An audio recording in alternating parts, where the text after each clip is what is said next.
Hey friends, my name is Evelyn Joy and welcome back to my channel. Welcome back to my beautiful growing garden. It is July 11th, Sunday, 2 p.m. in the afternoon. It's been raining a little bit off and on.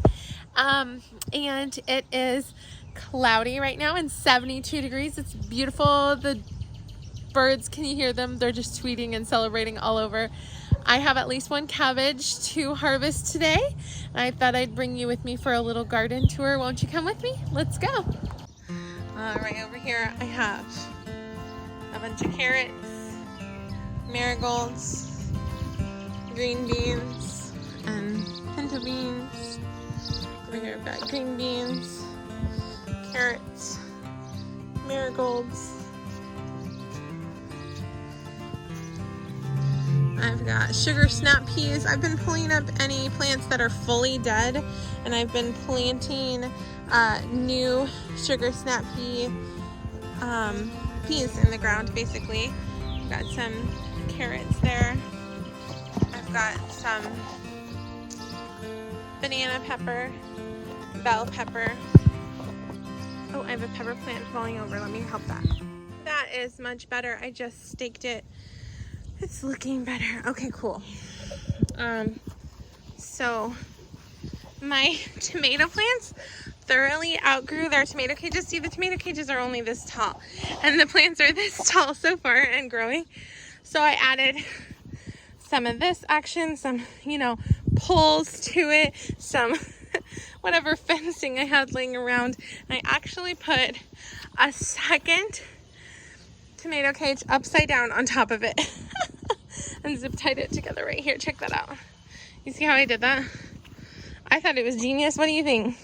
Made it taller because my plant is obviously taller than the tomato cage.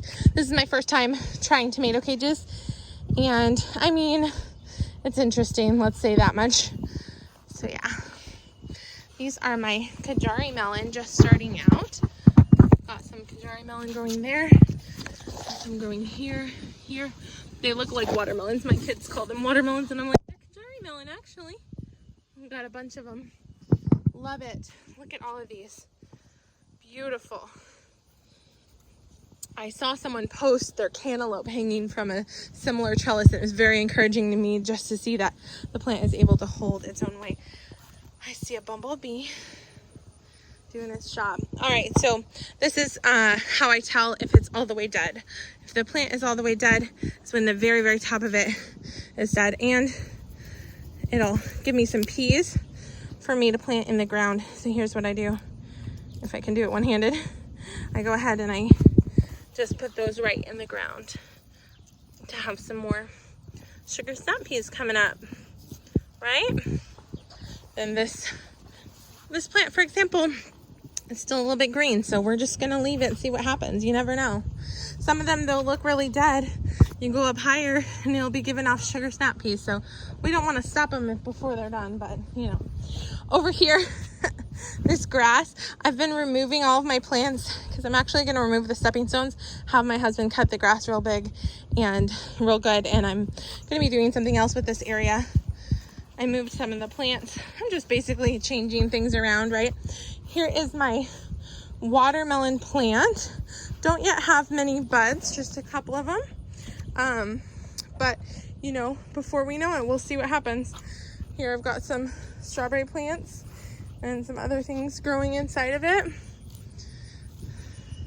That's actually, I've got some, I believe I put maybe some carrot seeds, maybe some basil in there. Got some strawberries over here. 1 second. Okay, these bell peppers, they need to be actually connected to their stakes that I put next to them. I've got these that I'm going to use to hook them on so that they don't fall over. So now you see they're connected. They're going to do much better. I have a tomato plant that is in need of a bigger tomato cage. Let me get one for it. All right, there you have it, folks. That's the difference between a $1 Dollar Tree tomato cage and a $3 tomato cage from Home Depot. So we'll see how that does. My Kajari melon keeps trying to get out of here. I'm trying to keep it contained, and it's just wants to go wild. Over here, this is my cantaloupe. I believe my cantaloupe is trying to escape out this way. Yes, it is. And I might tie this up, but eventually it's just gonna go where it's gonna go. But make sure your cantaloupe never rests on a soft spot, soft ground, because then you will have a rotten cantaloupe on the soft spot. Okay, here I've got my honeydew. It is melon season, y'all. This is super exciting. My honeydew is contained for now. Wait, it's trying to escape. Rebellious, I tell you what. Rebellion is in your heart. Let me get you out of there. Oops, it snapped when I moved it. That's one of the dangers, but got plenty of melon growing there. These are strawberries and grass. Here I've got turnips. Okay, let me get something to tie my tomato up. Okay, so you see how this tomato plant is snapped in half? Not snapped, but it's folded down in half and about ready to snap. It's the weight of the tomatoes and the fact that it's growing too tall. All of these plants were like that yesterday, and I added to my trellis. You see, I added some more poles to the top. So I'm gonna tie it up like I did the other ones. I'm actually using zip ties, which is not recommended because it could cut into it, but I'm doing it loosely. All right, that's looking better, looking much better. So glad none of it like snapped and broke. I've got some tomatoes for my kids. Good job. Got some tomatoes for my kids to harvest. All right. Here's another tomato plant that is falling over, so I'm going to tie it to the pole as well. Much better. These pepper plants are tied. Yeah, they're tied to their stakes. These are bell peppers right here. Bell peppers like some shade when the sun is like 100 degrees. So it's actually beneficial that they're underneath the tomato plants in this way. Okay, my kids are going to be pruning off, pulling a lot of tomatoes. Now, you don't want your basil to go to seed, so you pull it from the top. And you pull off the seed so that it doesn't go to seed right there. All right, these are some carrots. Here I've got some corn and also some beans starting. So these are pole beans. Native Americans grew pole beans, squash, and corn together. I am trying it out. I've already got one corn trying to lean over. We'll see what happens. Over here I am growing potatoes, carrots, and apparently grass. So I harvested some potatoes in a recent video where I made potato soup. Check it out. These are blackberries. They are done producing for the year, but I've black raspberries. Got a lot of them. Over here, I'm growing strawberries in kiddie pools. Hello, Esther. Are you ready to pick some red tomatoes? Yeah. How old are you? 6. 6. And you've got a loose tooth, huh? Yeah. I've got another. Need to pull this up, tie it. But when they're on, we're just picking the red and orange ones. We'll see. Okay. We'll see if there's any yellow one. Get the red ones, baby.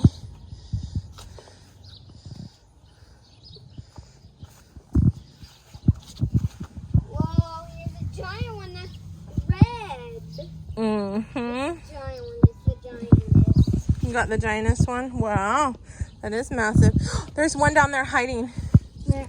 Down here. Oh my, I think it's time for these to be picked. Not yet. They're purple though. I know, but they're getting bigger. This is ginormous. I know. And even split. Oh, this one is tiny. There's one way down low that you couldn't even read. Really? Yeah. I didn't see it. Yeah. Are you gonna get it? Did you get it yet? No.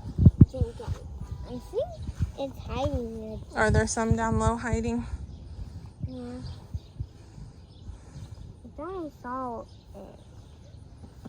See, here's another branch that's falling down that I need to tie up.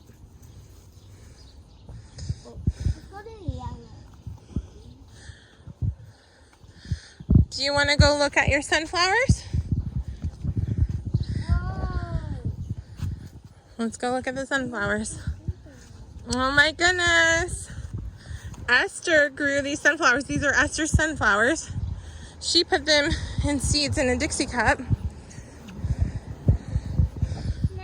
And now, look, it's 8 feet tall. Stand next to it. Show how tall it is. Wow. Amazing. I'm like 18, I'll be the same. You think you'll be 8 feet tall at 18? I don't think so. Here, I've got squash plants. I've got some, I'm working on starting compost there. Got grapes and grapes there. Hold the bowl of tomatoes. Whoa! You want to look at your flower?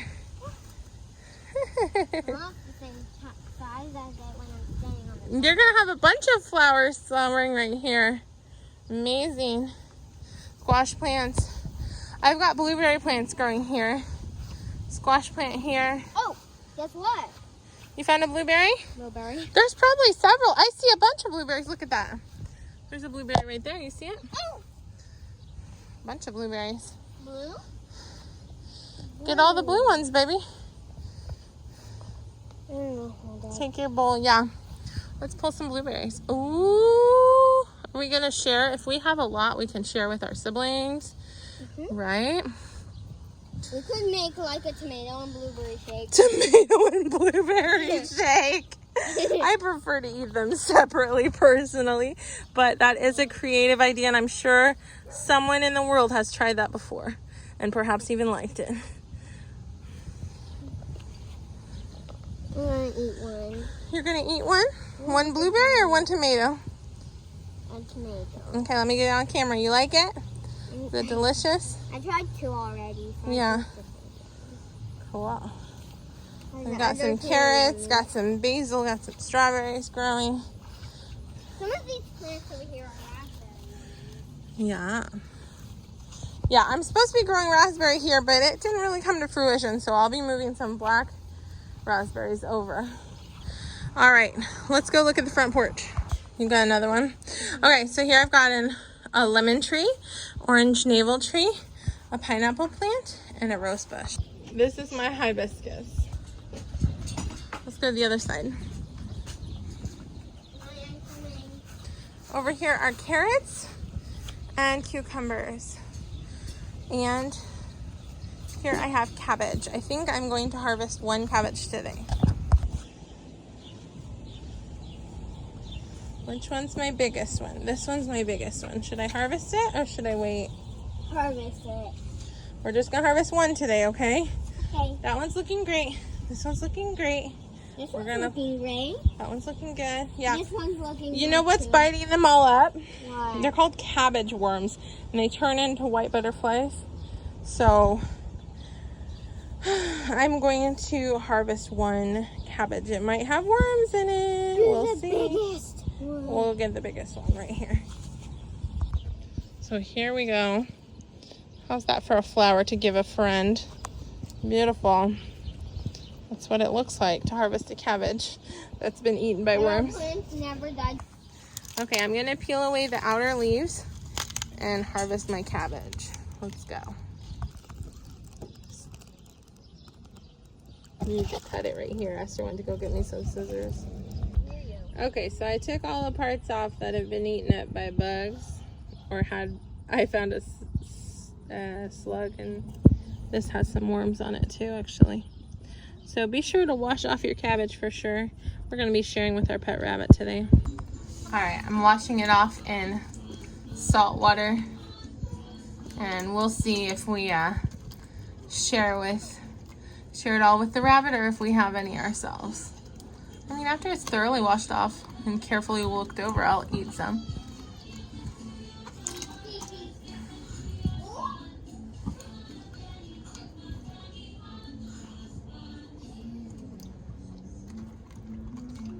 I'm gonna pull it apart in here too. Even though the exterior was bug infested, the interior has no bugs and no bug bites, which is so exciting. Most of this is very salvageable and very good. So exciting. This is my first time harvesting a cabbage. Any ones that have bug bites on them, I'm gonna give those to my pet rabbit. on the inside too. Hey buddy, you want some cabbage? There you go. My first cabbage. Thanks for watching. Have a great day. Bye!